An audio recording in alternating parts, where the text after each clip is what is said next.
നമസ്കാരം. എല്ലാവർക്കും എൻ്റെ ചെറിയ വീഡിയോ പ്രോഗ്രാമിലേക്ക് സ്വാഗതം.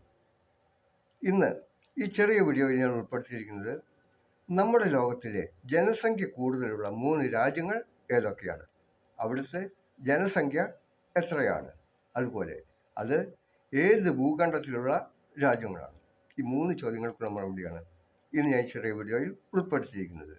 അത് 2023 കണക്കനുസരിച്ച് നമ്മുടെ ഇന്ത്യയിലെ ജനസംഖ്യ 142,86,27,663 അതുപോലെ ചൈനയിലെ ജനസംഖ്യ 146,56,71,352 USA ജനസംഖ്യ 33,99,96,563. ഇതിൽ ഇന്ത്യയും ചൈനയും ഏഷ്യ ഭൂഖണ്ഡത്തിലുള്ള രാജ്യങ്ങളാണ്. USA വടക്കേ അമേരിക്കയിലെ രാജ്യം.